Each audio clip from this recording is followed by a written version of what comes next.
그해 겨울, 서울의 하늘은 살을 애는 듯 추웠다. 눈은 아직 내리지 않았지만 한강에서 불어온 바람이 도시 북쪽으로 거슬러 올라오며 겹겹이 껴입은 옷을 뚫고 스며들었다.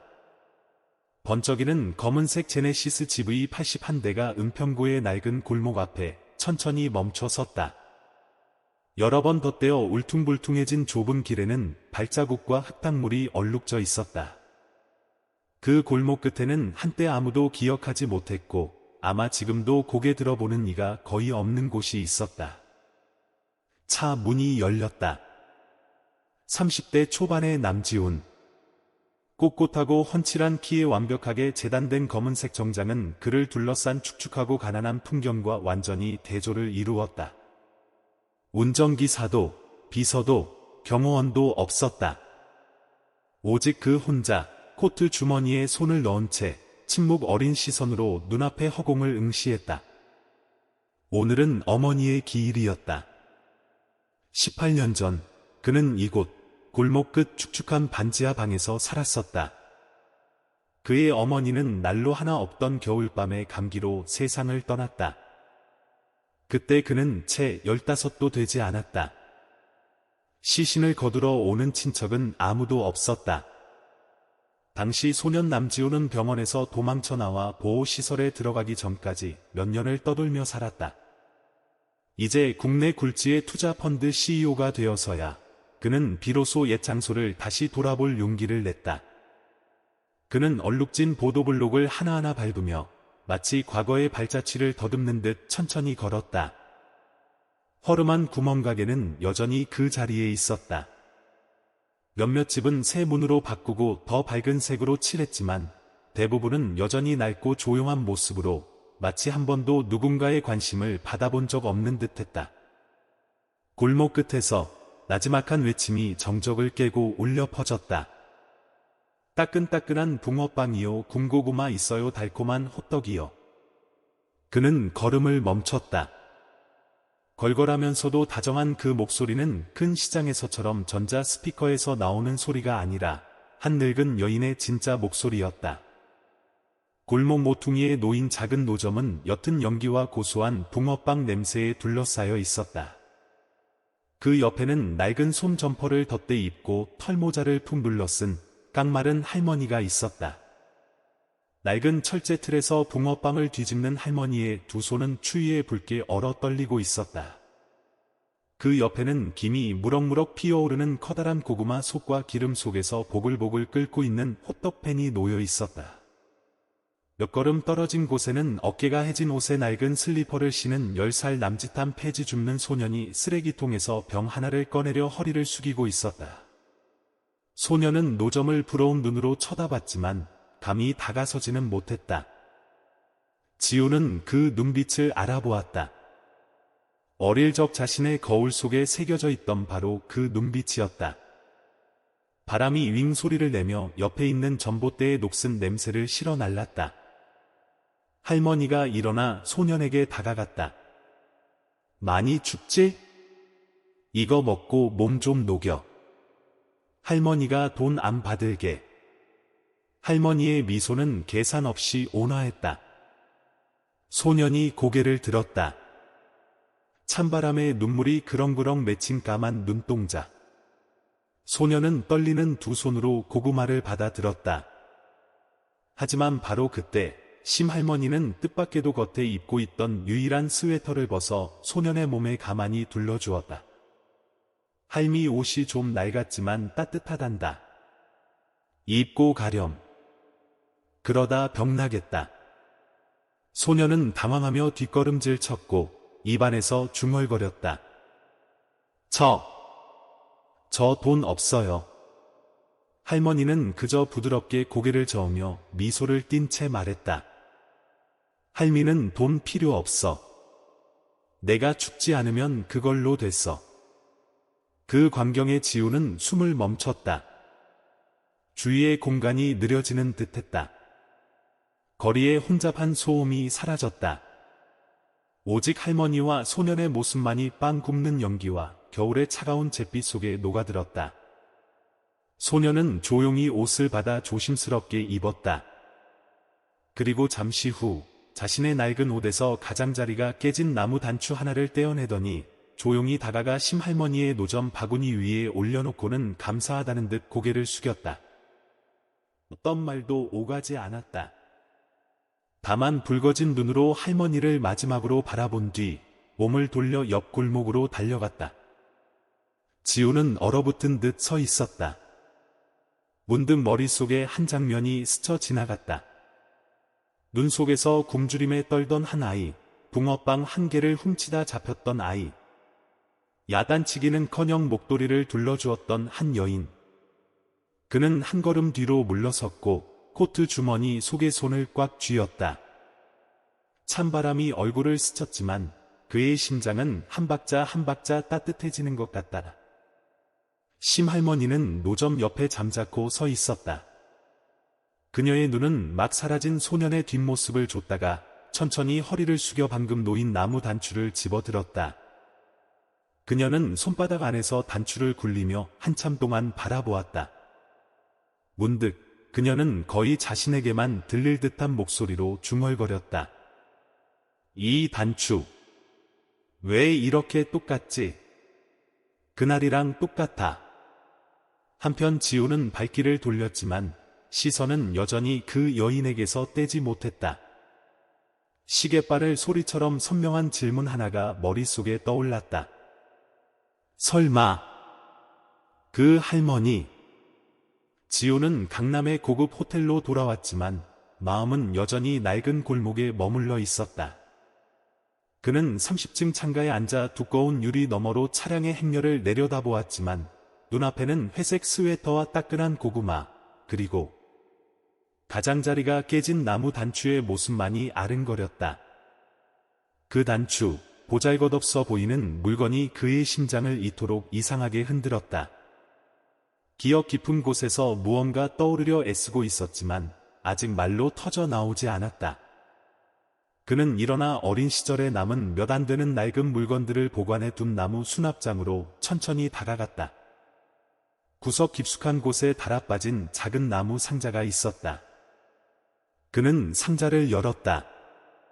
안에는 희미해진 필체의 종이 몇 조각, 6살 때 어머니와 함께 찍은 낡은 사진 한 장, 그리고 가장자리가 해진 베이지색 털목도리 하나가 들어 있었다. 목도리 한쪽 구석에는 타원형 나무 단추가 달려 있었다. 색은 어두워지고 페인트가 약간 벗겨졌지만 나뭇결은 여전히 선명했다. 그는 떨리는 손으로 목도리를 들어 뺨에 대었다. 과거의 기억이 물밀듯이 밀려왔다. 그의 어느 겨울밤, 10살의 소년 지우는 어두운 골목을 한 걸음 한 걸음 힘겹게 걸었다. 배가 뒤틀릴 듯 고팠다. 시장에서 주운 떡 부스러기 외에는 이틀 동안 아무것도 먹지 못했다. 어머니는 폐렴으로 죽어가고 있었다. 반지하 방은 싸늘했고 불을 지필 것도 남아있지 않았다. 골목 모퉁이, 희미한 등유 램프 불빛이 작은 노점을 비추고 있었다. 붕어빵 냄새가 넋을 빼놓을 듯 향기로웠다. 깡마른 할머니 한 분이 등을 돌린 채 쟁반에 빵을 담고 있었다. 생각할 겨를도 없이 지우는 달려들어 붕어빵 한 개를 낚아채고는 뒤돌아 뛰려 했다. 이야, 뛰지 마라. 할머니가 그를 따라잡아 소년의 손목을 꽉 붙잡았다. 소년은 소리쳤다. 죄송해요. 너무 배가 고파서. 경찰에 신고하지 마세요. 제발요. 할머니는 그를 바라보았다. 그녀의 눈에는 무언가 다른 것이 있었다. 분노도 책망도 아닌 굶주림과 추위, 그리고 절망의 감정을 너무나 잘 안다는 듯한 조용한 아픔이었다. 몇 초의 침묵 끝에 그녀는 손을 놓았다. 배가 고팠으면 달라고 하지 그랬니? 그 빵 하나가 인격을 잃을 만큼 가치 있는 건 아니란다. 지우는 고개를 숙였고 입술이 떨려 죄송하다는 말도 하지 못했다. 할머니는 한숨을 쉬었다. 그러고는 노점 바구니에서 뜨끈하고 향긋한 붕어빵 2개를 더 꺼내 종이봉투에 담아주었다. 가져가거라. 먹고 몸 좀 녹여. 소녀는 놀라 고개를 들었다. 돈은 안 내도 된다. 하지만 다음부턴 훔치지 마라. 사람은 가난할 수 있어도 자존심까지 진흙탕에 버려선 안 돼. 그러고는 할머니는 돌아서서 주머니를 뒤졌다. 그녀는 두르고 있던 낡았지만 깨끗한 털목도리를 풀어 소년의 목에 둘러주었다. 단추가 약간 헐거웠는지 그녀는 조심스럽게 다시 채워주었다. 날이 춥구나. 얼어 죽지 마라, 꼬마야. 그 말은 어떤 난로보다 따뜻했고 어떤 충고보다 강렬했으며 지훈의 마음에 영원히 남았다.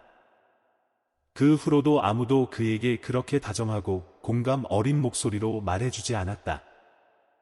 현재로 돌아와. 지훈은 목도리를 꽉 쥐었다. 그의 눈빛은 더 이상 평소처럼 차갑지 않았다.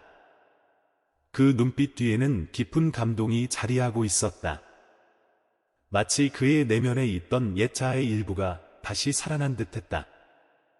그는 휴대폰을 들어 자신이 설립한 자선단체 더 1% 호프의 내부 데이터 시스템을 열었다. 검색, 우진 은평구 선화의 집. 정보가 나타났다. 소년 우진, 10세, 부모 기록 없음. 6개월 전 은평시장 근처 골목에서 구조된 후 선화의 집에서 임시 보호 중, 최초 신고자는 심순자라는 이름의 노점상 할머니. 그는 잠시 말을 잃었다. 모든 것이 톱니바퀴처럼 맞물리기 시작했다. 그 소년, 우진은 자신의 것과 똑같은 나무 단추를 남겼다. 과거 자신을 구해줬던 그 심 할머니가 바로 그 시간, 바로 그 장소에 다시 나타나 여전히 다른 일을 구하고 있었다. 세상은 너무나 넓지만 때로는 운명이 낡은 목도리 한 장, 따뜻한 빵 한 조각, 혹은 공감 어린 눈빛 하나를 통해 스며들기도 한다. 그는 한숨을 내쉬었다. 마음속에서 무언가 솟아올랐다. 단순한 연민이 아니었다. 한 번도 갚지 못한, 보이지 않는 빚이었다. 그는 비서에게 전화를 걸었다. 은평구 부동산 서류 좀 준비해. 골목 끝에 있는 건물 전체를 매입 협상하고 싶어. 붕어빵 파시는 할머니 자리부터 시작해서. 대표님, 새 지점을 여실 건가요? 지호는 잠시 침묵하다 대답했다. 아니, 그곳을 옛날에 나 같은 사람들을 위한 버팀목이 될 수 있는 곳으로 만들고 싶어. 그는 전화를 끊었다. 시선은 눈앞에 놓인 낡은 목도리에 머물렀다. 목도리 가장자리에서 나무 단추가 불빛 아래 반짝였다. 마치 수많은 추운 겨울을 견뎌낸 조용한 선의에 지워지지 않는 상징처럼.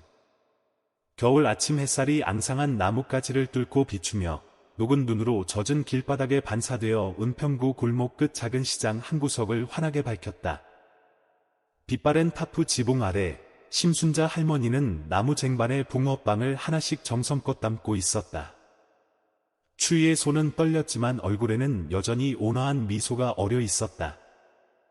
그녀 옆에는 손수건, 양말, 그리고 수제 땅콩 사탕 몇 개가 담긴 작은 바구니가 있었다.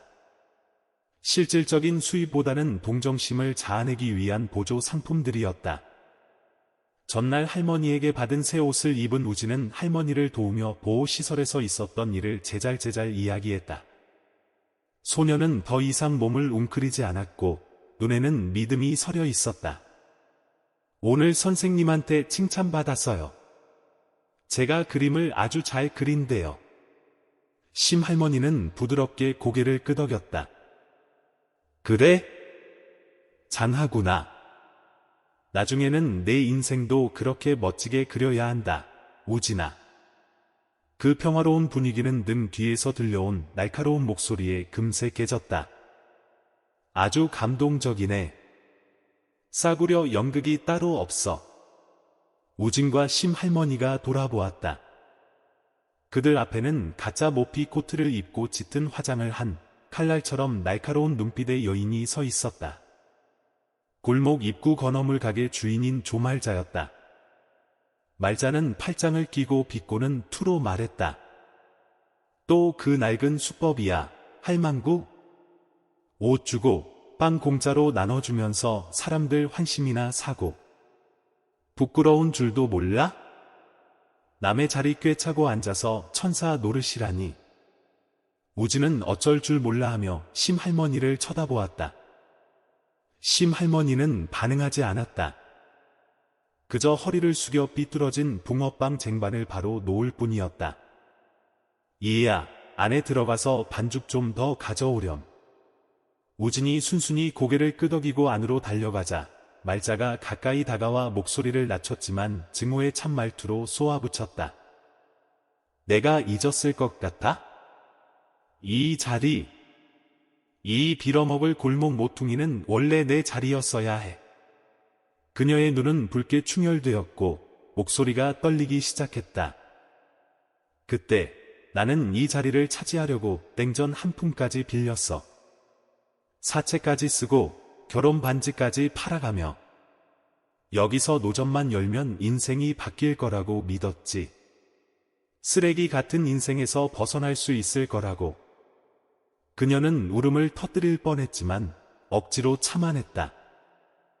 그런데 당신이 하루 먼저 돈을 내는 바람에 나는 모든 걸 잃었어. 그 빌어먹을 남편 놈도 쓸모없다며 나를 버렸고 내가 지난 세월을 어떻게 살았을 것 같아? 심할머니는 여전히 말이 없었다. 그녀의 눈에는 분노도 두려움도 없었다. 오직 숨막히는 공감만이 가득했다. 저는 그런 사정인 줄 몰랐습니다. 알았더라면 아마도 양보했을 거라고? 위선 떨지 마. 말자가 메마른 웃음을 터뜨렸다. 당신이 날 죽인 거야, 알아? 내 자리를 훔치고, 기회를 훔치고, 내 인생 전체를 훔쳤어. 이때 반죽 그릇을 들고 나온 우진이 마지막 말을 들었다. 소녀는 순진한 눈으로 말자를 바라보았다. 이해할 수는 없었지만 불안함을 느꼈다. 말자는 우진을 보더니 나직이 으르렁거렸다. 그 애는 또 어디서 주워왔어?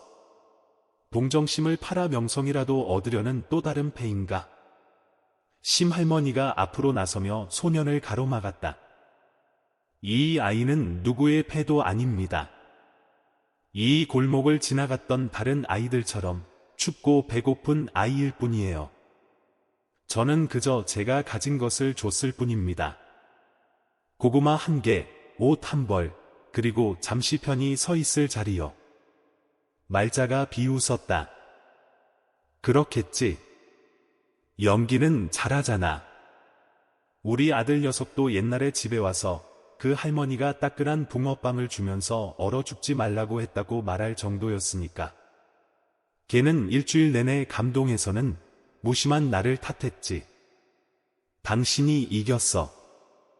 그녀는 발길을 돌려 떠났다.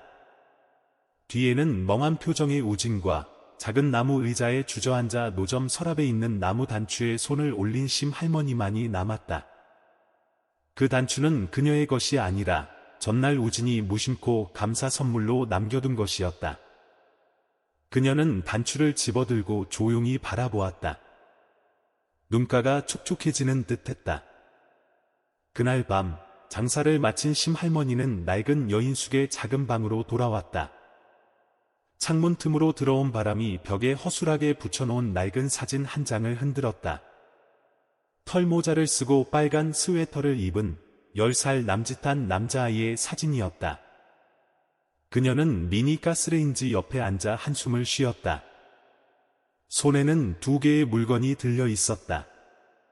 우진의 나무 단추, 그리고 작은 나무 상자에 소중히 보관해온 낡은 목도리에서 떼어낸 똑같이 생긴 단추 하나.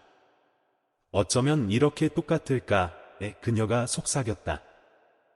먼 기억이 밀려왔다. 빵을 훔치던 깡마른 아이, 두려움과 절망이 뒤섞인 눈빛. 그리고 빵 2개와 목도리를 받고 지었던 희미한 미소. 옛날 그 아이가 날 보던 눈빛이랑 똑같아. 밤이 깊어갔다.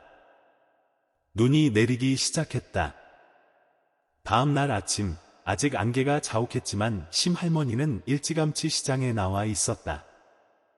그녀는 수레를 깨끗이 닦고 아직 온기가 남은 붕어빵 쟁반과 막 튀겨낸 호떡 상자들을 올려놓았다. 손보자기로 덮인 아래 나무 단추는 아직 닫히지 않은 과거의 한 조각처럼 조용히 놓여 있었다. 우지는 안쪽 방에서 아직 깊이 잠들어 있었다. 최근 들어 소녀는 잠을 푹 자기 시작했다. 아마 더 이상 굶주림이나 추위를 두려워하지 않게 되었기 때문일 것이다. 어젯밤 할머니는 오랫동안 소년을 바라보며 이마에 가만히 손을 대보았다. 마치 그 아이가 정말 그곳에 있는지 아니면 그저 꿈인지 확인하려는 듯했다. 같은 시각 시장의 다른 한편에서 조말자는 자기 가게 뒤편 작은 방에서 무릎을 끌어안고 앉아 있었다. 울품대금, 가게세, 은행빚, 붉은 글씨의 고지서들이 책상 위에 흩어져 있었다. 한때 맨손으로 인생을 일으킬 만큼 강인했던 그녀의 어깨를 모든 것이 짓누르고 있었다. 책상 위에는 낡은 사진 한 장이 놓여 있었다. 더 젊은 시절 소박한 한복을 입고 한 남자의 손을 잡은 채 그들 사이에 작은 아들을 세운 여인의 모습. 사진 속 남자는 그녀의 전남편 유일남이었고 아들은 그녀가 자신의 인생을 되찾아줄 것이라 믿었던 태경이었다. 그때 그 자리만 내 것이었더라면 말자가 쉬어버린 목소리로 속삭였다. 그랬다면 태경이가 떠나지 않았을 텐데. 그녀는 파산하던 날을 똑똑히 기억했다. 빚쟁이들의 전화가 빗발쳤고 아들은 구석에 선체 하얗게 질려 있었다. 그녀는 그림을 배우기 위해 장사를 하루 쉬게 해달라고 조르는 아들의 뺨을 때리며 욕을 퍼부었다. 다음 날 아들은 사라졌다. 전부 그 여자 때문이야. 그녀는 이를 갈았다. 그리고 꺼지지 않는 분노에 이끌리듯 그녀는 일어나 코트를 걸치고 밖으로 나섰다. 다시 시장. 하늘은 옅게 개어 있었다. 동네 할머니 몇 분이 심할머니의 붕어빵 쟁반 옆에 모여 담소를 나누고 있었다. 백발의 한 할머니가 웃으며 말했다. 오늘 심씨 빵이 평소보다 더 향긋하네. 저 꼬마 덕분인가? 너무 기뻐서 파들 더 넣었나 봅니다. 심할머니가 작게 웃었다. 바로 그때 검은 그림자가 덮쳐왔다. 말자가 성큼성큼 다가와 붕어빵 쟁반을 손으로 밀쳐버렸다. 쟁반 전체가 땅바닥으로 기울며 쏟아졌다.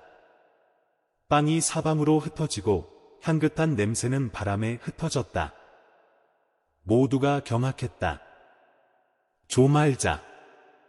당신 미쳤어? 한 이웃이 소리쳤다. 미치긴 뭐가 미쳐? 이 시장 쓰레기 청소해주는 중이야. 말자가 고함쳤다. 그 세월 동안 당신들은 저 여자를 천사처럼 떠받들었지만 저 여자가 내 시체를 밟고 지나갔다는 걸 아는 사람 있어? 우진이 달려와 아수라장이 된 광경을 동그란 눈으로 바라보았다. 소녀는 허리를 숙여 흩어진 빵들을 주워 담았고 두 손은 떨리고 있었다. 할머니, 그러지 마세요. 붕어빵은 제가 제일 좋아하는 건데. 소년의 목소리가 메었다.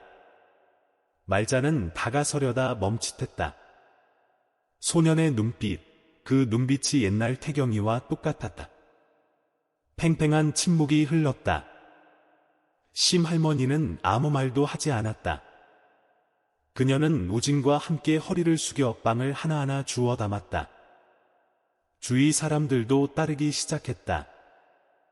누군가는 수건을 건넸고 누군가는 흩어진 물건들을 모았다. 한 중년 여인이 혀를 찼다. 10년 전에도 당신이 저 할머니 죽 그릇을 엎었었지. 그때도 저 할머니는 웃기만 하고 아무 말도 안 했어.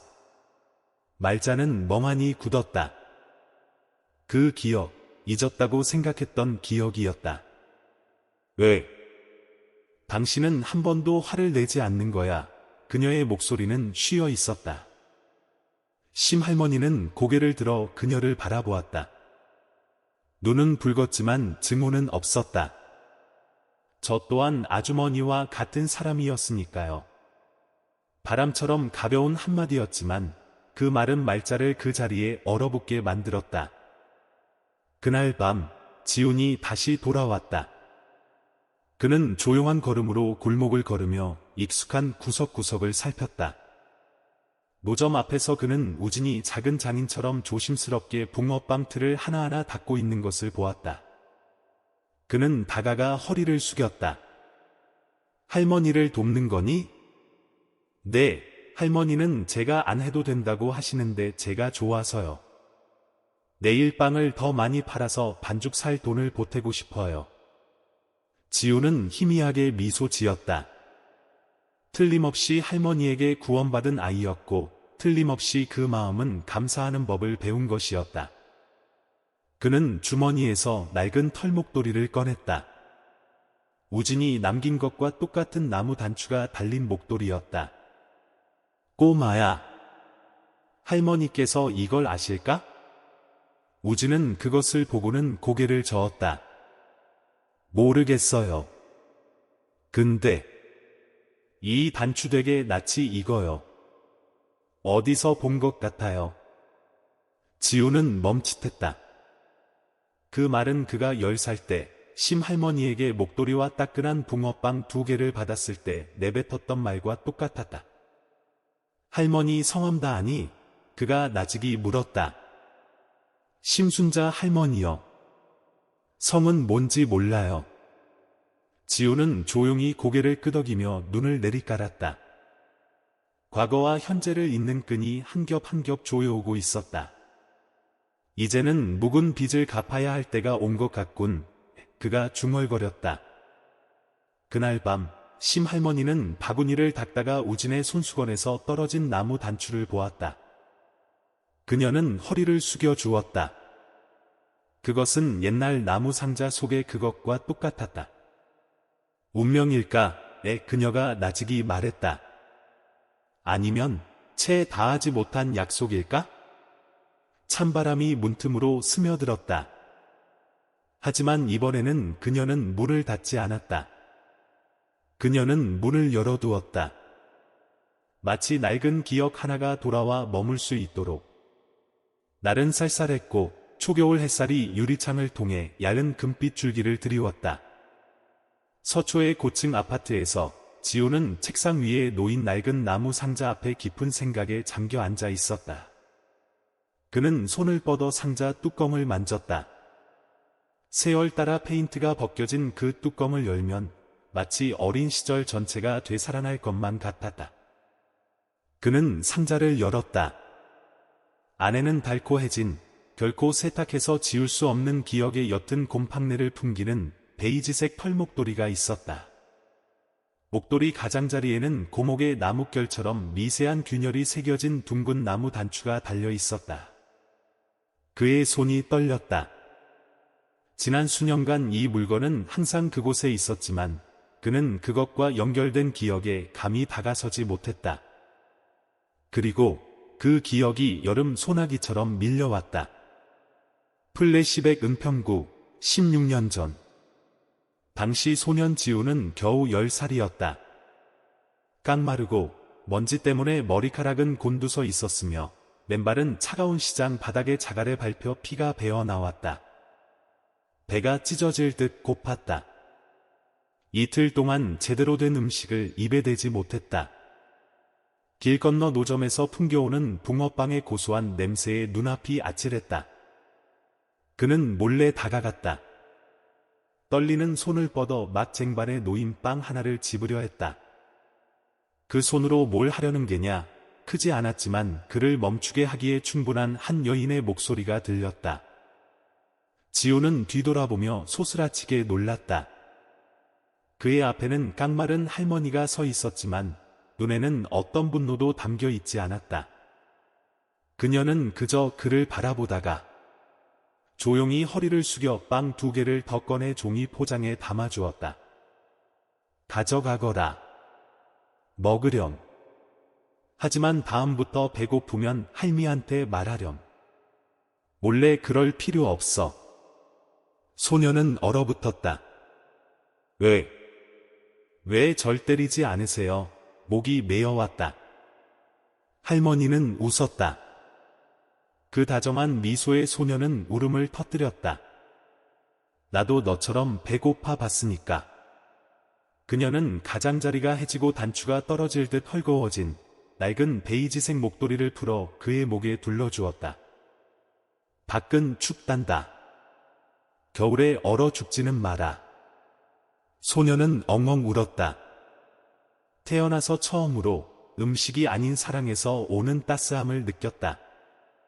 현재로 돌아와 지우는 눈을 비볐다. 가슴에 벅차오르는 감정에 숨이 막혔다. 그는 잊고 있었다. 아니, 잊으려 애썼다. 굶주림과 추위 때문에 무감각한 존재가 되었다고 생각했던 그날, 자신의 인간성을 구원해준 사람이 있었다는 것을.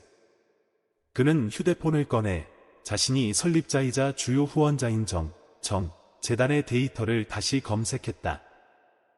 그는 재단에서 특별 지원을 받는 사례들을 다시 찾아보았다. 윤우진이라는 이름이 나타났다. 버려진 후 떠돌던 소년, 한 노인이 거두어 기록에 적혀 있었다. 정확한 주소는 없었다. 하지만 첨부된 사진에는 붕어빵 봉지를 들고 웃고 있는 소년의 모습이 있었다. 배경은 바로 그 골목, 지훈의 어린 시절이 있던 그곳이었다. 지훈은 사진을 확대해 뒤편의 노점을 자세히 보았다. 푸른 타프로 만든 덮개, 빵 바구니, 낡은 가스레인지. 거의 20년 동안 모든 것이 변하지 않았다. 이렇게 우연일 리가 없어. 그가 속삭였다. 그는 개인 서류함을 열었다. 예전에 골목을 방문했던 직원이 쓴 낡은 감사 편지 한 장을 꺼냈다. 할머니가 너무 보고 싶어요. 할머니 붕어빵은 정말 맛있어요. 할머니를 만난 뒤로는 한 번도 배고픈 적이 없었어요.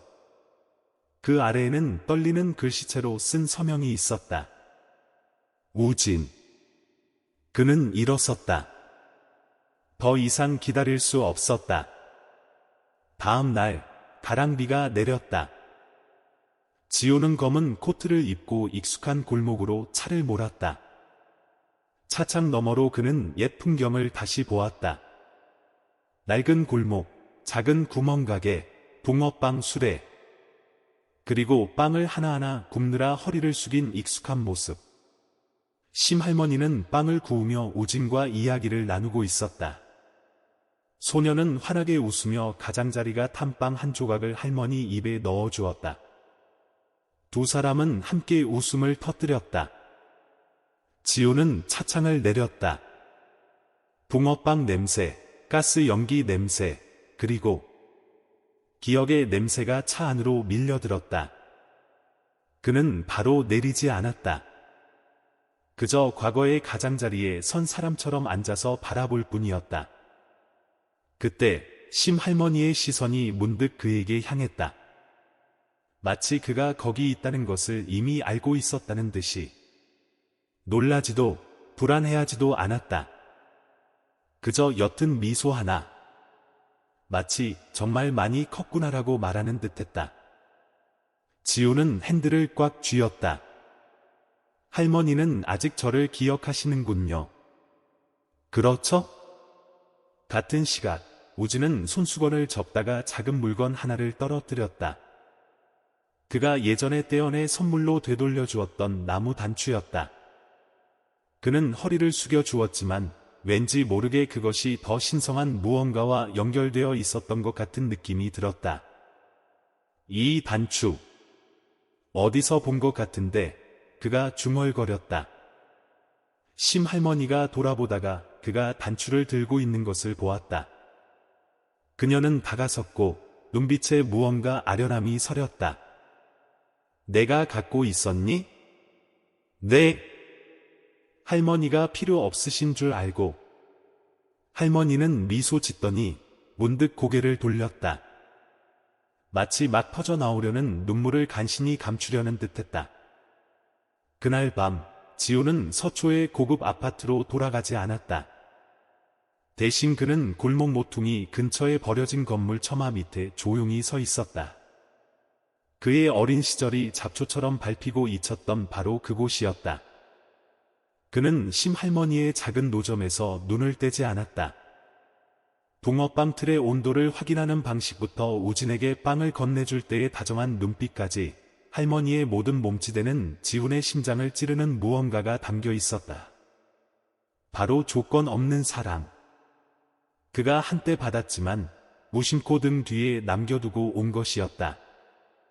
지훈은 휴대폰을 열어 메모 앱에 기록했다. 골목 모퉁이 부지 현황 확인. 심할머니에게 우선 소유권 부여. 법무팀의 전통 노점상 특별보호 가능성 검토 요청. 그는 기계처럼 글자를 입력했지만 마음은 무겁게 가라앉았다. 다음 날 아침 그는 다시 돌아왔다. 이번에는 차에서 내렸다. 더 이상 멀리서 지켜보지 않았다. 그는 어린 시절 자신에게 선량함의 씨앗을 심어준 사람과 마주하고 싶었다. 할머니, 심할머니가 막 장사를 준비할 때 그가 말을 걸었다. 할머니는 고개를 들었고 잠시 의아한 눈빛을 보이다가 이내 부드러워졌다. 자네는? 지우는 미소 지으며 대답하지 않았다. 그는 그저 주머니에서 깨끗하게 세탁하고 다림질한 베이지색 털목도리와 낡은 나무 단추를 꺼내 보였다. 할머니는 숨을 멈췄다. 그 순간 빵 바구니를 들고 있던 우진이 돌아보다가 그 단추가 자신이 떼어내 감사 선물로 드렸던 바로 그 단추임을 알아보았다. 아저씨가 그걸 왜 갖고 있어요? 소녀는 눈을 동그랗게 떴다. 지우는 우진을 보지 않았다. 그는 오직 눈물이 그렁그렁한 눈으로 심할머니를 바라보았다. 16년 전 한 아이가 할머니의 붕어빵을 훔쳤습니다. 할머니는 야단치지 않으시고 오히려 더 주셨죠. 그리고 이 목도리까지도요. 할머니는 눈을 가늘게 떴다. 거친 얼굴에 불확실한 미소가 스쳐 지나갔다. 마치 기억의 밑바닥에서 무언가를 끌어올리려 애쓰는 듯했다. 그랬구나. 너였구나. 지우는 고개를 숙였다. 마치 그 오랜 세월이 지나 다시 한번 용서받은 아이처럼. 저는 자라서 성공했지만 그날을 한 번도 잊은 적이 없습니다. 할머니는 가볍게 고개를 끄덕이더니 손을 뻗어 목도리를 만졌다. 건조하고 떨리는 손이었지만 이상하게 따뜻했다. 그때는 그저 도와주지 않으면 저 아이가 얼어 죽을지도 모른다고 생각했을 뿐이야. 그뿐이었어. 우진은 두 사람을 번갈아 보며 머릿속에서 모든 것을 꿰맞추기 시작했다. 그는 추운 겨울날 이름도 친척도 희망도 없이 심할머니에게 구조되었다. 그리고 이제 똑같은 방식으로 구원받은 다른 한 사람이 눈에 광채를 품고 돌아온 것을 보았다. 이 세상에는 아직 할머니 같은 분들이 계시는구나. 우진은 속으로 생각했다. 그 만남 이후 지우는 신속하게 움직였다. 그는 비밀리에 은평구청에 연락하여 경매 없이 심할머니에게 장기 임대권을 넘겨주도록 신청했다. 신청서에 적힌 사유는 지역 사회생활에 긍정적으로 기여하고 도덕적 영감을 줌이었다. 그는 또한 사람을 시켜 할머니의 낡은 술의 지붕과 다리 전체를 소박한 디자인은 그대로 유지하되 더 튼튼하고 깨끗하게 남몰래 수리하게 했다. 그날 심할머니는 자신의 낡은 수레가 똑같이 생긴 새 것으로 바뀌어 있는 것을 보고 깜짝 놀랐다. 단지 더 이상 삐걱거리지 않고 가스가 새거나 연기가 눈에 들어오지 않는다는 점만 달랐다. 우진은 기뻐서 소리쳤다. 할머니, 누가 마법을 부렸나 봐요. 할머니는 주위를 둘러보았다. 감사 편지도 공을 자처하며 팔짱을 끼고 서 있는 사람도 없었다. 다만 술의 뒤편에 작은 쪽지 하나가 붙어 있을 뿐이었다. 이것이 저의 감사 인사 방식입니다. 며칠 후 심할머니가 수레를 놓는 곳 옆벽 모퉁이에 작은 간판 하나가 걸렸다. 구역 따뜻한 마음을 가진 모든 노동자를 환영합니다. 구역 은 애정, 인정을 의미함. 손으로 새긴 소박한 글씨체였지만 지나가는 사람마다 걸음을 멈추고 읽어보았다. 이 소식은 서울 한복판의 작은 기적처럼 소셜 미디어에 퍼져나갔다. 첫 게시물은 한 미디어 전공 학생이 올린 것이었다. 붕어빵으로 골목 전체를 먹여 살리는 70대 할머니 그리고 한때 빵을 훔쳤던 소년이 돌아와 할머니를 위해 온 세상을 지어주다. 첨부된 사진은 지훈이 심할머니에게 고개 숙여 인사하고 그 사이에 우진이 가장자리가 탄 붕어빵을 들고 서 있는 모습이었다. 그날 밤 지훈은 집으로 돌아왔다. 그는 유리창 옆에 서서 발 아래 반짝이는 도시를 내려다보았다. 마음속에는 안도감만 있는 것이 아니었다. 그것은 돌아온 느낌이었다. 어떤 장소로의 귀환이 아니라 자기 자신의 뿌리로 돌아온 느낌. 그는 나무 단추를 집어들어 털목도리에 다시 끼우고 둘 다 상자에 넣었다. 더 이상 지니고 다닐 필요가 없었다. 오늘부터 그는 자신에게 희망을 주었던 사람의 이상에 걸맞게 사는 것으로 은혜를 갚기 시작할 것이기 때문이었다. 은평구의 겨울밤은 비단 세찬 바람 때문만이 아니라 골목마다 조용히 스며드는 계산적인 음모로도 차가웠다. 잠잠했던 며칠이 지나고 심할머니의 노점 주변은 이상할 정도로 긴장감이 감돌았다. 속삭임, 회피하는 눈빛, 의심이 섞인 동조의 끄덕임. 모든 것이 마치 선행이라 불리는 것 위에 안개가 낀 듯했다. 지훈이 조용히 구역 간판을 세우고 할머니의 노점을 수리해준 뒤로 동네의 많은 이들이 주목하기 시작했다. 어떤 이들은 감동하여 붕어빵을 살 때 조용히 몇 푼 더 얹어 놓았다. 다른 이들은 의심했다. 웬 부자가 갑자기 우리 동네에 나타났지? 심할머니가 뭐 그리 대단하다고 특별 대우를 받아. 그리고 그 불씨는 마치 누군가 불을 붙여주기만을 기다리는 듯했다. 불을 붙인 사람은 다름 아닌 말자 할머니였다. 골목 끝 허름한 새방에서 말자는 낡은 탁자 옆에 앉아 낡아빠진 휴대폰을 들고 오랫동안 고심해온 전화를 걸고 있었다. 여보세요. 백훈 씨죠? 그녀의 목소리는 쉬고 날카로워졌다. 오, 말자씨? 오랜만이네.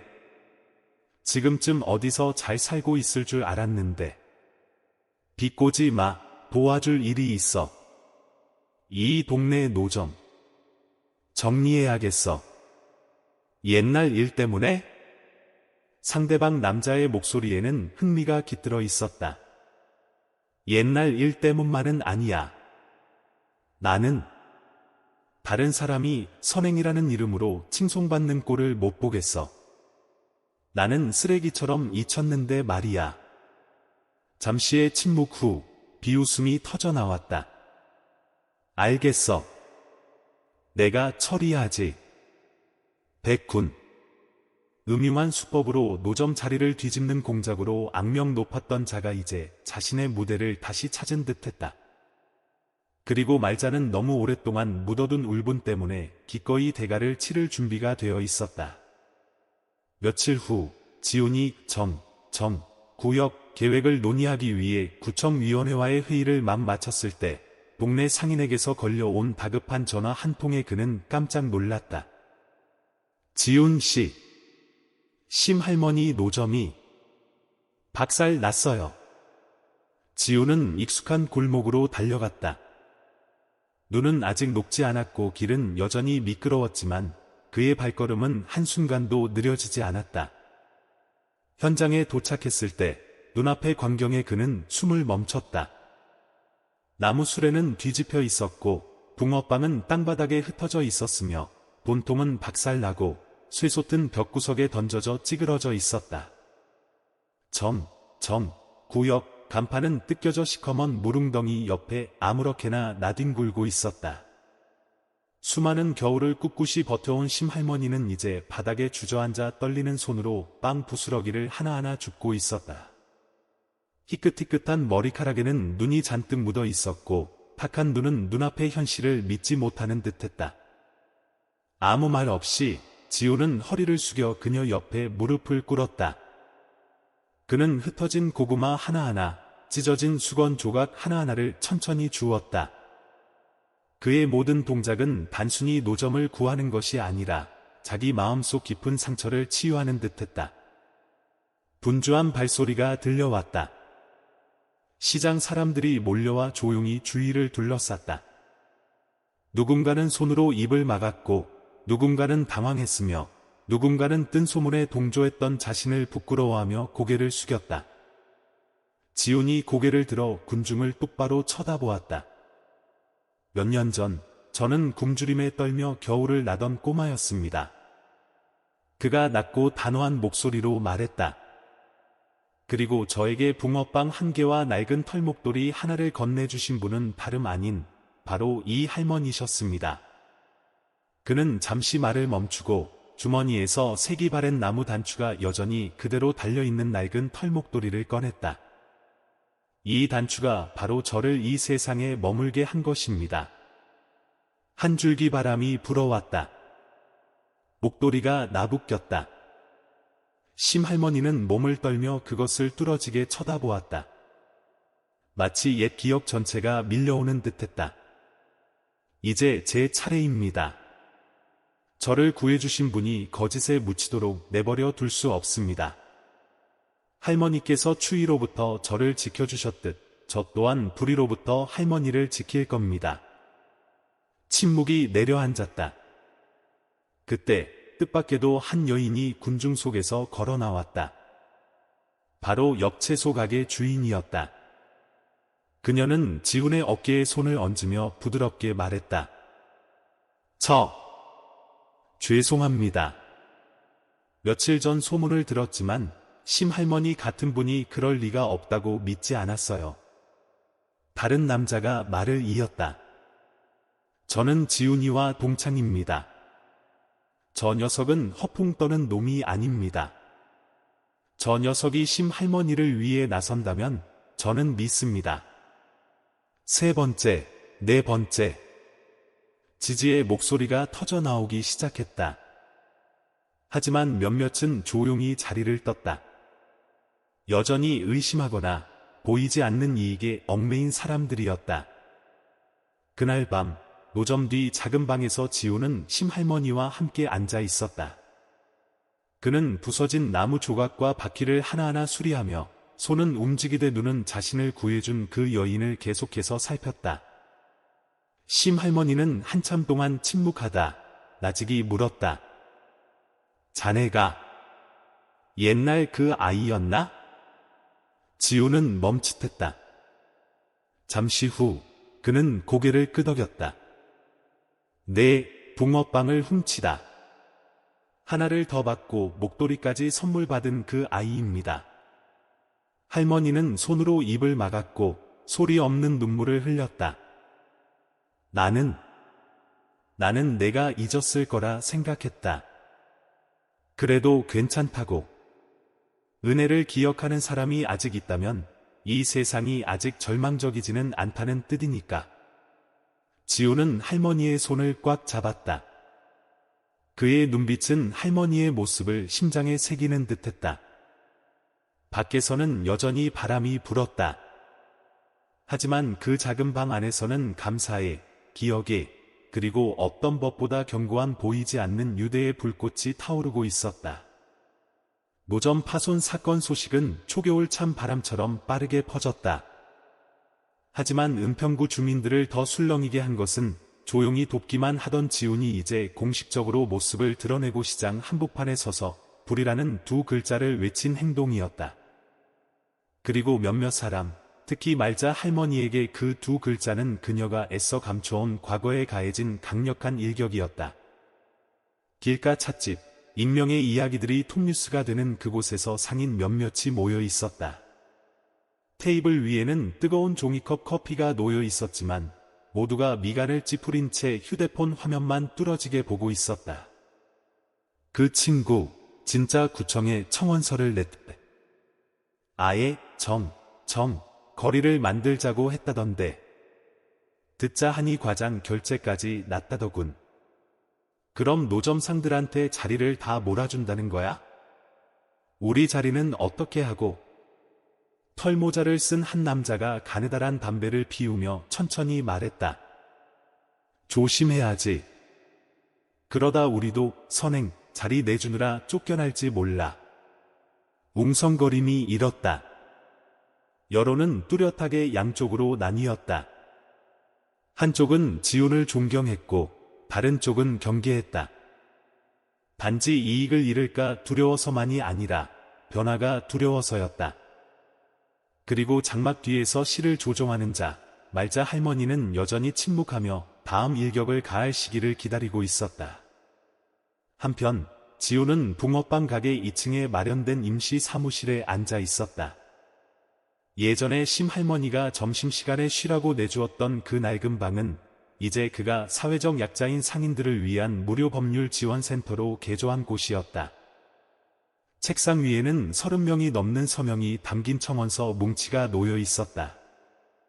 채소 파는 할머니들부터 과일 수레를 끄는 할아버지, 장애를 가진 복권 판매 여성까지. 각자의 사연, 그리고 이제는 하나의 희망. 우진도 방과 후에 자주 들렀다. 아직 어렸지만 소년의 눈에는 어른들에게는 좀처럼 없는 것이 빛나고 있었다. 바로 조건 없는 믿음이었다. 형, 친구들이 형은 좋은 사람이래요. 근데 어떤 사람들은 좋은 사람이 자주 당한대요. 응, 지훈이 옅게 웃었다. 하지만 아무도 당하려 하지 않으면 누가 첫 번째 좋은 사람이 되겠니? 우진은 고개를 끄덕이고는 물감통을 꺼내 나무판자에 옷과 첫 가르침, 감사합니다. 라는 글씨를 색칠했다. 그것은 그가 남몰래 호적 등본에서 알아낸 심할머니의 생신날 드릴 선물이었다. 하지만 희망이 꽃피우는 사이 또 다른 사건이 모든 것을 벼랑 끝으로 몰고 갔다. 어느 이른 아침 시장이 열리기 전 몰래 촬영된 영상 하나가 지역 소셜 미디어에 퍼졌다.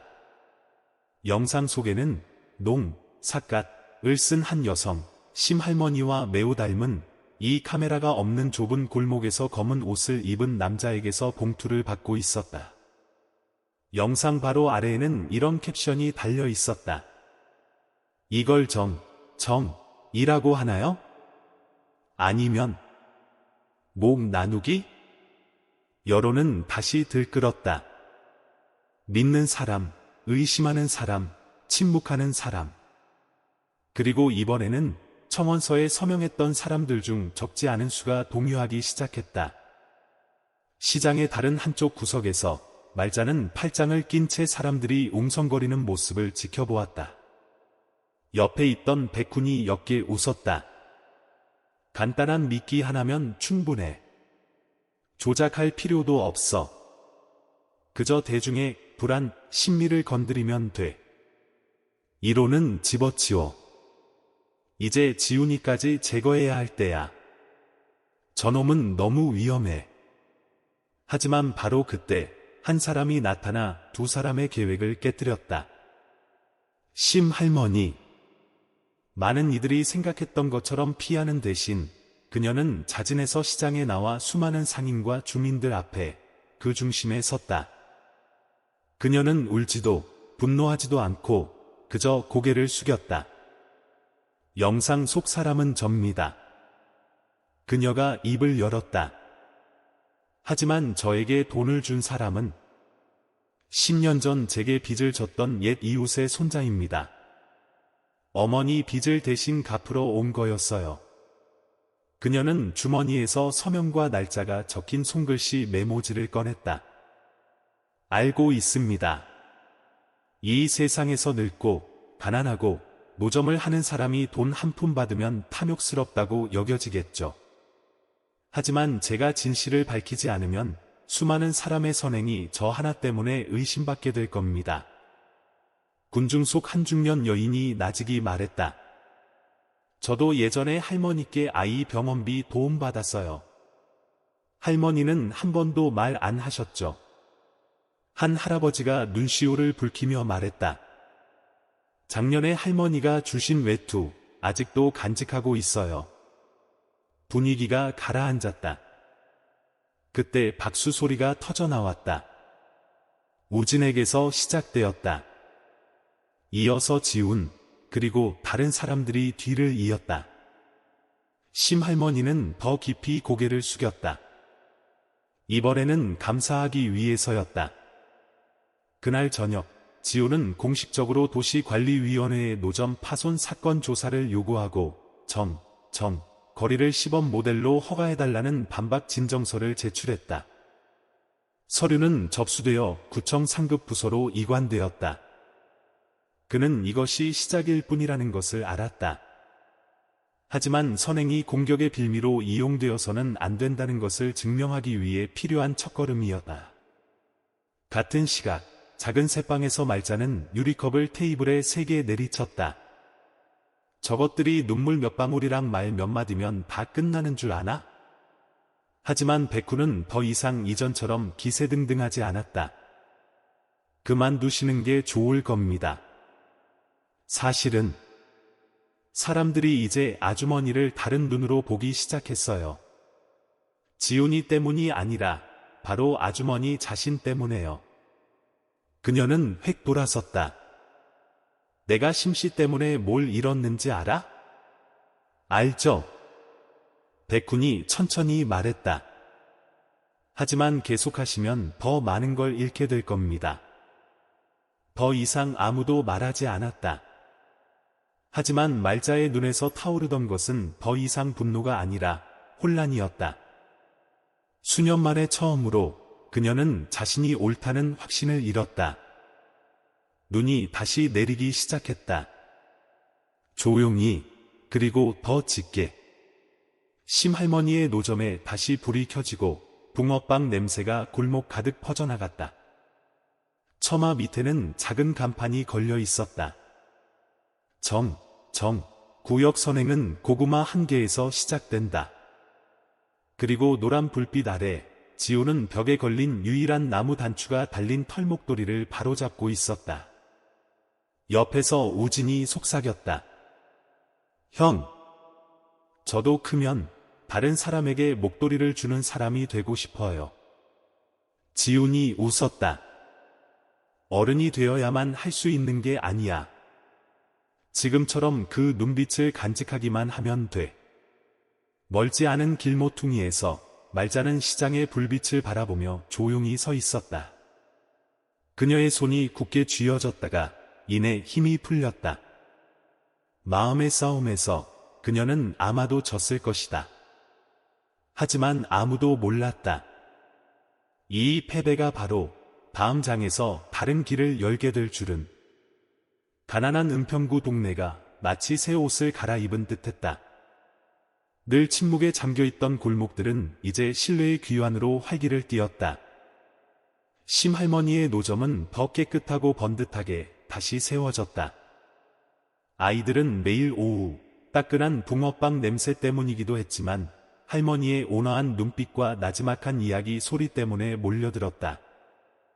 지훈은 여전히 바빴지만 더 이상 호화로운 유리 건물에 사는 기업가가 아니었다. 그는 허가 신청 서류, 거리, 시범 운영 계획안, 그리고 가난하지만 늘 희망에 가득 찬 사람들을 만나는 일로 분주했다. 한편 며칠간 침묵하던 말자는 아직 모습을 드러내지 않았다. 하지만 동네 사람들은 모두 느끼고 있었다. 폭풍우는 아직 완전히 지나가지 않았다고. 어느 평일 오후, 지우는 뜻밖의 소포를 받았다. 안에는 누렇게 변색된 낡은 신문 한 부가 들어 있었다. 일면 중앙에 실린 기사 제목이 눈에 띄었다. 말자씨, 전 남편, 뒷배로 황금 부지 차지했나? 제목 바로 아래에는 젊은 시절의 말자가 낯익은 얼굴의 한 남자와 함께 서 있는 사진이 있었다. 지훈의 시선이 천천히 신문 아래쪽 구석으로 향했다. 기사 작성자, 유일남 기자. 그의 심장이 세차게 한번 뛰었다. 그 이름. 낯설지 않았다. 노점 파손 사건의 배우인 백훈에 대한 자료에서도 비슷한 이름이 언급된 적이 있었다. 유일남. 한때 사회 비리를 파헤치는 기자였으나 한 스캔들 이후 10년 넘게 언론계에서 자취를 감춘 인물. 같은 시각 은평구에서 차로 2시간 이상 떨어진 작은 마을의 낡은 서점에서 유일남 씨는 막 발행된 지역 신문을 넘기고 있었다. 이면에는 지훈과 심할머니가 할머니의 정, 시장, 간판 옆에 서 있는 사진이 실려 있었다. 사진 아래에는 이런 제목이 있었다. 나무 단추 선행의 상징. 유일남 씨는 멈칫했다. 떨리는 손으로 지면을 쓸어내리다 작은 설명글로 천천히 시선을 돌렸다. 오랜 상인 심순자 할머니, 과거 전 남편인 유일남 기자의 도움으로 전 부인인 말자 씨와의 토지 분쟁에서 이겨. 그 이름은 그가 묻었다고 생각했던 과거에 박힌 비수 같았다. 그는 벌떡 일어섰다. 일주일 후 은평구 주민회관에서 공식적인 주민공청회가 열렸다. 무대 위에는 구청 대표, 거리 추진 계획을 발표하는 지훈, 그리고 취재를 나온 지역 언론사들이 있었다. 주민들은 회관을 가득 메웠다. 말자도 참석했다. 그녀는 조용히 와서 맨 뒷자리에 앉았다. 모자와 선글라스를 썼지만 지훈을 바라보는 얼음장 같은 눈빛은 감추지 못했다. 지훈이 거리 계획, 노점 재정비, 주민을 위한 공공공간 조성 등의 제안 발표를 마치자 회의장은 우레와 같은 박수 소리로 가득 찼다. 그가 겸손하게 고개를 숙이고 단상을 내려오려 할 때 뒷좌석에서 묵직한 목소리가 울려 퍼졌다. 잠깐만요. 할 말이 있습니다. 모든 시선이 일어선 남자에게 쏠렸다. 백발, 어두운 색 코트, 손에는 낡은 나무 지팡이를 쥐고 있었다. 그가 안경을 벗기 전까지는 아무도 그가 누구인지 몰랐다. 회의장에 있던 몇몇 나이 든 사람들이 웅성거리기 시작했다. 유일남 씨잖아. 유 기자. 말자 씨 전 남편? 어디 멀리 떠난 줄 알았는데. 소개도 없이 그는 곧장 무대로 올라갔다. 그의 얼굴은 담담했지만 눈에는 결코 사라지지 않은 폭풍이 담겨 있었다. 저는 이 동네의 어두운 역사의 한 부분을 차지했던 사람입니다. 그가 입을 열었다. 그리고 오늘 저는 해명하러 온 것이 아니라 고백하러 왔습니다. 그는 말자를 향해 돌아섰다. 그녀는 그 순간 멈칫하며 두 손으로 의자를 꽉 쥐고 있었다. 지난날 말자 씨가 은평구 중심의 땅을 얻도록 도와준 사람은 바로 저였습니다. 제 인맥과 신용을 이용해서 말이죠. 우리는 부부였습니다. 하지만 그녀가 그 땅을 이용해 심할머니의 가게를 쫓아내려 했을 때 저는 깨달았습니다. 우리는 더 이상 같은 길을 갈 수 없다는 것을. 회의장의 속삭임이 이제는 완전히 멎었다. 유 씨가 사람들을 향해 돌아섰다. 이혼 후 저는 폭로 기사를 썼지만 아무도 믿어주지 않았습니다. 그리고 저는 사라졌습니다. 공기는 활시위처럼 팽팽했다. 말자가 벌떡 일어섰다. 거짓말. 그 땅은 내 피땀이야. 평생 꽃을 팔고 한 푼 두 푼 모아서 당신이 힘들게 일했다는 걸 부정하는 사람은 아무도 없소. 유 씨가 평온하게 말했다. 하지만 당신이 권력을 이용해 다른 사람을 짓밟았다는 사실도 부정할 수 없지. 나는 공범이었고 지난 10년간 명예와 침묵으로 그 대가를 치르고 있어. 말자는 떨며 반박하지 못했다. 그녀의 얼굴은 핏기 하나 없이 하얗게 질려 있었다. 결국 그녀는 동정과 실망이 뒤섞인 시선들 사이를 비틀거리며 회의장을 빠져나갔다. 공청회가 끝난 후 기자들이 지훈을 둘러싸고 인터뷰를 요청했다. 하지만 그는 한마디만 했다. 과거에 누가 옳고 그름에는 관심 없습니다. 저는 단지 오늘 우리가 오른편에 서기로 선택한다면 내일은 더 나아질 것이라고 믿을 뿐입니다. 다음 계획에 대한 질문에 지훈은 공식적으로 발표했다. 은평구청이 사회적 약자인 상인들을 위한 투명한 관리 절차와 보험, 기반 시설을 갖춘 거리, 시범 운영을 허가했다고. 이 모델은 성공할 경우 확대될 것이라고 했다. 그날 밤 심할머니의 작은 방에서 낡은 털목도리가 다시 꺼내졌다. 할머니는 그것을 돌아가신 어머니의 흑백 사진이 놓인 작은 제단 위에 올려놓았다.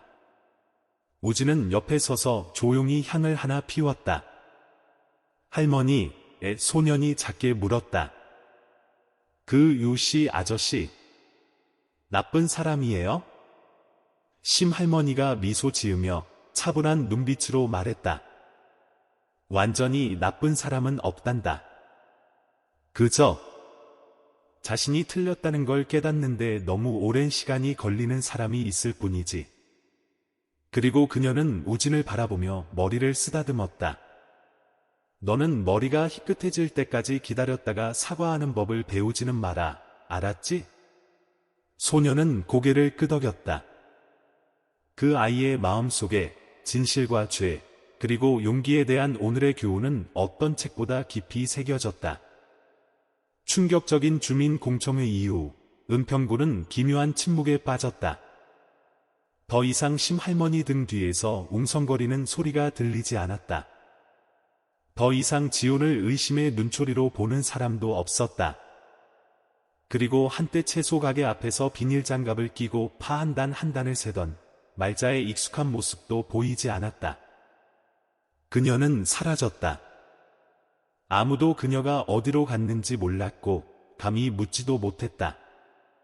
어떤 이는 이른 새벽 그녀가 낡은 천 가방 하나만 들고 별다른 짐도 없이 버스에 오르는 것을 봤다고 했다. 아무도 그 순간 그녀의 마음에 몇 년치의 울분이 담겨 있었고 또 벗어던진 거짓말의 무게가 얼마나 가벼워졌는지는 알지 못했다. 시간이 흘렀다. 거리는 부분적으로 개선되기 시작했다. 노점들은 깔끔하게 재정비되었고 지붕이 생겼으며 손으로 새긴 작은 나무 이름표가 달렸다. 할머니의 시장 정의 시장이라는 글씨는 흰색으로 칠해진 철제 프레임 중앙에 높이 걸렸고 그 중심에는 신성한 상징처럼 나무 단추 하나가 매달려 있었다. 구역 내 모든 상인에게는 작은 나무 상자가 하나씩 지급되었다. 안에는 다음이 들어 있었다. 지역 의료보험 카드 한 장, 이름과 직업이 인쇄된 명함 한 통, 그리고 즉 인간의 정을 상징하는 나무 단추가 달린 천 조각 하나. 지훈은 그것을 명예의 시작 세트라고 불렀다. 소년 우진 또한 구역의 공동 아들로 모두에게 인정받았다. 내일 오후 그는 가게들을 돌며 쓰레기를 치우고 빵을 배달했으며 가끔은 그를 모르는 죽 파는 할머니에게 책을 읽어주기도 했다. 그는 자신이 그린 나무 판자를 심할머니의 노점 앞에 걸었다. 옷과 첫 가르침 감사합니다. 삐뚤빼뚤한 글씨에 색은 좀 번졌지만 지나가는 사람이라면 누구든 적어도 한 번은 멈춰서게 만드는 글귀였다. 어느 날 밤 지훈이 가게 위 임시 사무실에서 서류를 정리하고 있을 때 계단 아래에서 아주 조용한 발소리가 들렸다. 그 발소리는 느리고 조심스러웠다. 마치 발을 내딛는 사람이 이곳에 올 자격이 있는지 확신하지 못하는 듯했다. 그는 책상에서 일어나 발코니로 나가 아래를 내려다보았다. 말자였다. 모자도 선글라스도 쓰지 않았다. 그저 늙고 머리숱이 적으며 작은 천 가방을 떨리는 손으로 끌어안은 한 여인일 뿐이었다. 그녀는 심할머니의 붕어빵 노점 앞에 가만히 서 있었다. 그곳에는 여전히 노란 불빛이 간판 옆에 걸린 낡은 털목도리를 비추고 있었다. 지우는 그녀를 부르지 않았다. 그저 조용히 지켜볼 뿐이었다. 말자는 가게 옆 쓰레기통으로 다가가 허리를 숙여 흩날리는 상자 조각과 비닐봉지를 주웠다.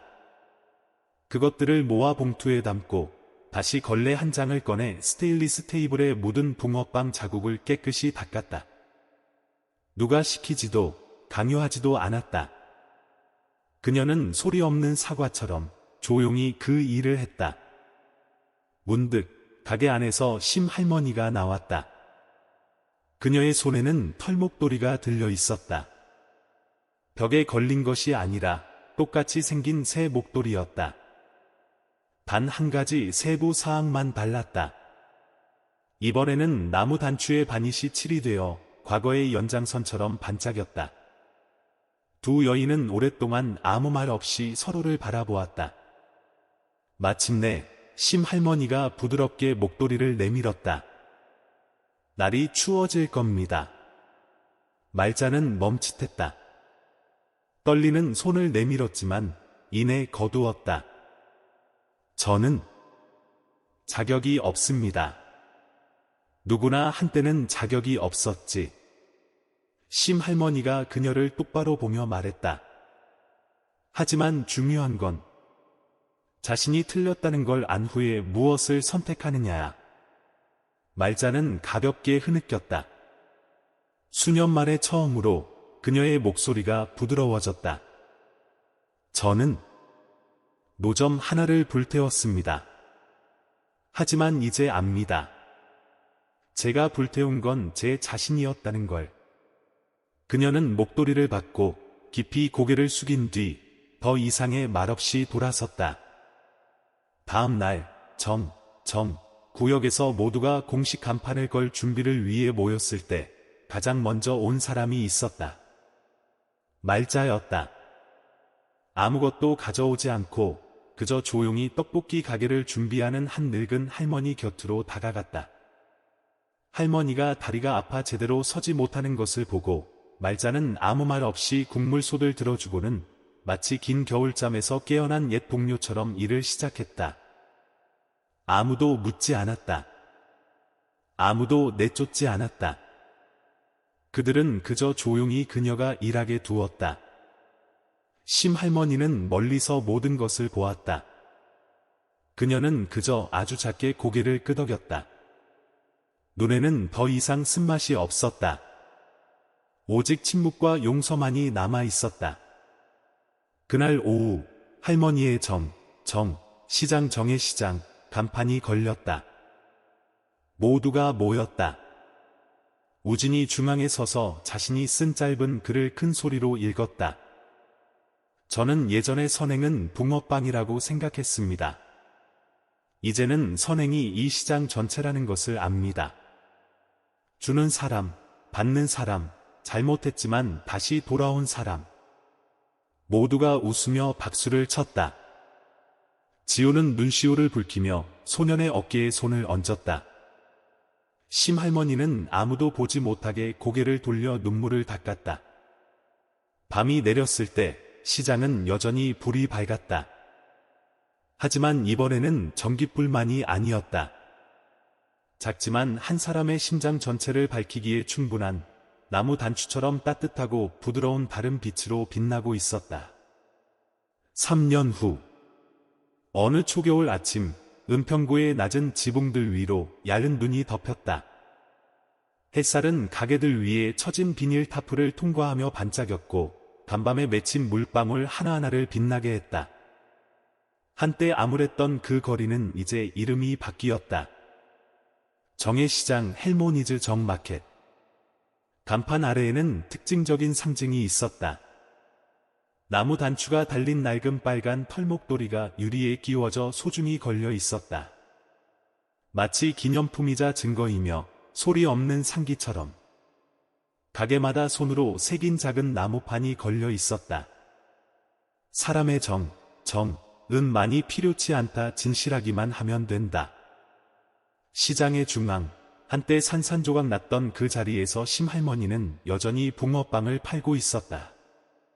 나이가 80에 가까워져 눈은 더 침침해지고 손은 더 떨렸지만 그녀는 여전히 매일 아침 불 앞에 섰다. 돈이 필요해서가 아니었다. 이 노점이 바로 그녀의 일부였기 때문이었다. 그녀 옆에는 고등학교 교복을 입은 젊은 직원이 있었다. 키 크고 마른 체형에 머리는 단정하게 눌렀고 얼굴은 영리해 보였다. 하지만 그 무엇보다 특별한 것은 그의 눈빛이었다. 성숙하고 고요하며 감사할 줄 아는 눈빛. 우진이었다. 그는 명찰을 달고 있었다.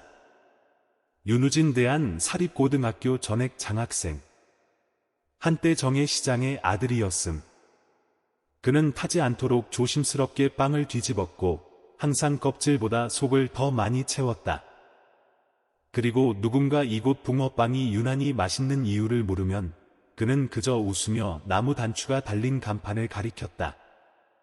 이곳이 한 사람을 구했기 때문입니다. 같은 시각 검은색 승용차 한 대가 골목 입구에 멈췄다.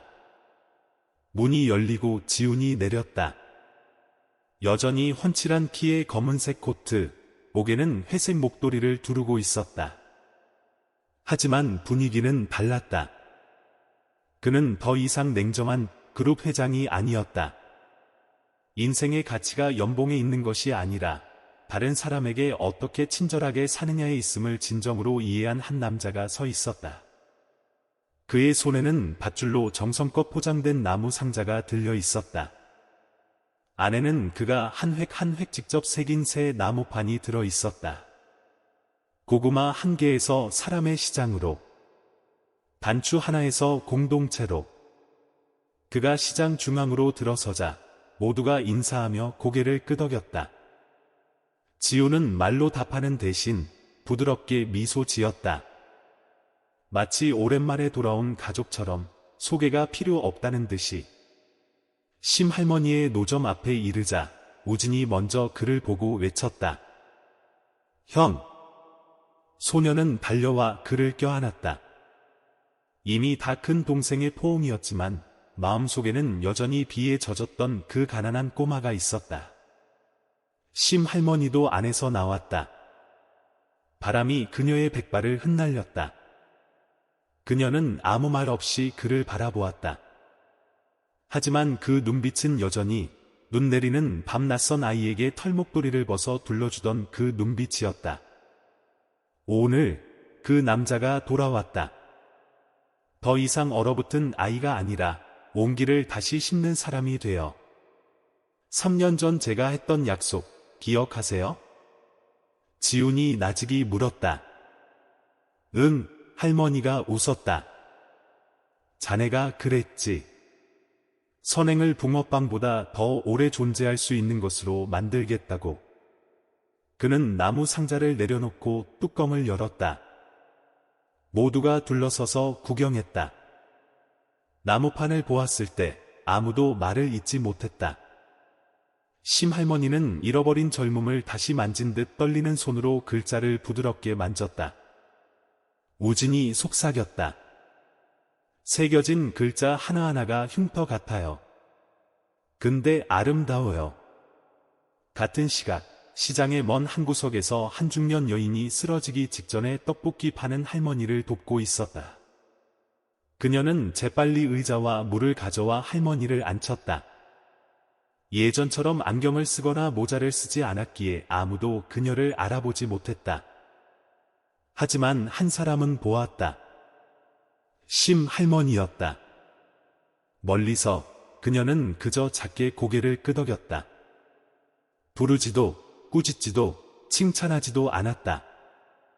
그저 한때 배신당했던 이제는 너그러움으로 변한 눈으로 바라볼 뿐이었다. 그 여인, 말자는 그 시선을 마주했다. 그리고 평생 말로 하지 못할 감사 인사처럼 깊이, 아주 깊이 고개를 숙였다. 날이 어둑해질 무렵 대한고등학교 학생 한 무리가 기념 영상을 찍으러 왔다. 아이들이 우진에게 물었다. 저 나무 단추가 정말 선행의 상징이에요? 우진은 미소 지으며 바로 대답하지 않았다. 그는 지훈을 향해 돌아섰다. 형이 이야기해 줄 수 있어요? 지훈은 카메라 앞으로 걸어갔다. 시장 한가운데 노란 불빛 아래 서서 그는 깊고 감정이 실린 목소리로 말했다. 살다 보면 찬바람이 불어올 때가 있을 겁니다. 버려진 아이 같거나 이 긴 노인 같다고 느낄 때도 있을 거고요. 하지만 그때 누군가가 당신에게 목도리 하나, 고구마 한 개, 혹은 그저 나무 단추 하나를 건네줄 겁니다. 그리고 당신이 그것을 간직했다가 다음 사람에게 전해준다면 어느새 당신의 마음속에 봄이 와 있음을 알게 될 겁니다. 카메라가 멈췄다. 아무도 더 이상 말하지 않았다. 오직 온 시장이 함께 듣는 부드러운 마음의 소리처럼 눈이 조용히 내리기 시작할 뿐이었다. 밤이 정의 구역 위에 두껍고 따뜻하며 고요한 담요처럼 내려앉았다. 가게들의 불빛이 떨어지는 눈송이 하나하나에 반사되어 마치 부드럽고 깊게 되돌아오는 기억의 조각들처럼 반짝였다. 한때 분쟁과 갈등의 장소였던 골목은 이제 상처받고 용서하는 법을 배운 사람들의 모임 장소가 되었다. 심할머니의 가게에서 마지막 손님이 떠난 후 지호는 남아 앉아 있었고 우진은 빵솥을 정리하고 있었으며 할머니는 낡은 천 조각을 꿰매고 있었다. 할머니, 지훈이 옛 공간 속으로 빠져드는 듯한 눈빛으로 입을 열었다. 만약 그날 할머니가 저에게 붕어빵을 주지 않으셨다면 아마 저는 오늘까지 살아남지 못했을 겁니다. 심할머니는 고개도 들지 않고 온화하게 웃었다. 내가 그 빵을 준 건 내가 누군지 알아서가 아니야. 내가 그런 아이였기 때문이야. 지우는 놀랐다. 할머니는 한 번도 말한 적이 없었다. 할머니가 이야기했다. 나는 목포에서 태어났어. 12살 때 아버지가 고기잡이 나갔다가 물에 빠져 돌아가셨지. 어머니는 나를 데리고 서울로 올라왔지만 결국 용산역에 나를 버리고 갔어. 일주일 내내 추위에 떨며 떠돌았는데 그때 고구마 파는 아주머니 한 분이 나를 데려가 재워주셨어. 그분은 자식이 없었지. 나는 그분이 돌아가실 때까지 엄마라고 불렀단다. 그리고 옛날 그 고구마가 저에게 고구마를 주신 이유였군요? 지훈이 물었다. 응, 할머니가 고개를 끄덕였다. 좋은 사람 한 명만 있어도 아이 하나의 운명을 바꾸기엔 충분하단다. 우진은 그 말을 듣고 조용히 심할머니의 손 위에 자기 손을 얹었다. 그는 거의 속삭이듯 작게 말했다. 저한테는 좋은 사람이 할머니예요. 그 작은 가게 안에 공기가 멈췄다. 세 세대, 한때 길을 잃었던 새 운명이 이제 같은 불빛 아래 다시 모였다. 피는 섞이지 않았다. 혈연도 없었다. 오직 사람의 정만이 필요했다. 며칠 후 시장에서 작은 기념식이 열렸다. 거창하지도 큰 무대도 없이 그저 가게들 사이 작은 마당에 나무 단추를 꿰인 줄 몇 개와 낡은 사진 몇 장이 판자에 붙어 있을 뿐이었다. 가장 눈에 띄는 사진은 이것이었다. 어린 시절의 지훈, 붕어빵을 손에 들고 얼굴은 눈물로 얼룩져 있었다. 사진 아래에는 우진의 손글씨가 있었다. 의 첫날. 주민들이 모여들었고 모두 작은 기념품 하나씩을 가져왔다. 다른 목도리, 편지 한 통, 죽 한 솥. 모든 것이 마당 중앙 돌 탁자, 감사의 탁자라고 불리는 곳에 놓였다. 말자 할머니 차례가 되었을 때 그녀는 아무것도 가져오지 않았다. 그저 조용히 서 있다가 천천히 새끼손가락에 은반지를 뺐다. 남편 유일남 씨가 결혼식 날 선물했던 그 반지였다. 그리고 그것을 탁자 위에 내려놓았다. 저는 한때 권력을 이용해 땅을 차지하고 증오했습니다. 오늘 저는 모든 것을 돌려놓습니다. 아무도 박수치지 않았다. 하지만 근처에 앉아있던 한 할머니가 말자의 어깨를 가볍게 두드렸다.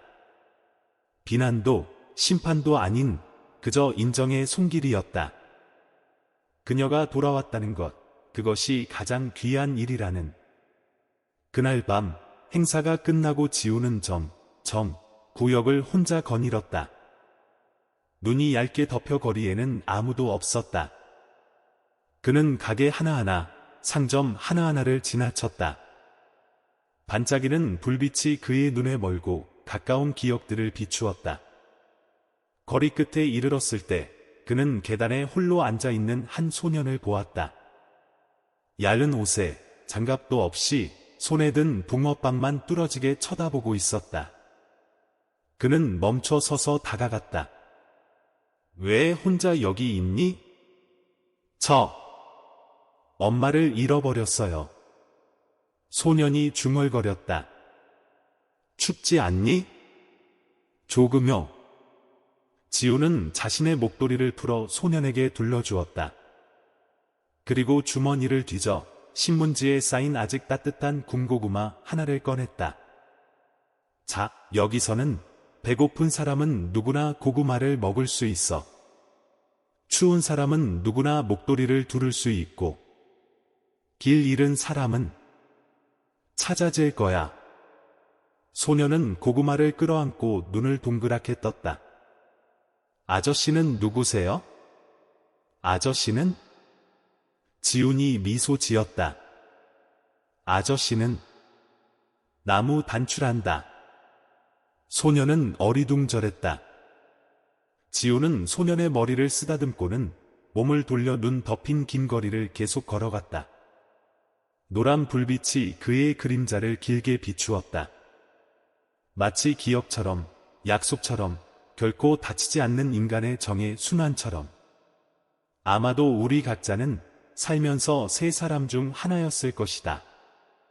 겨울 속에서 길 잃은 아이, 기억되길 바라지 않고 조용히 베푸는 노인, 혹은 선행을 잊었다고 생각했지만 문득 낡은 추억 하나 때문에 다시 착하게 살고 싶어지는 사람.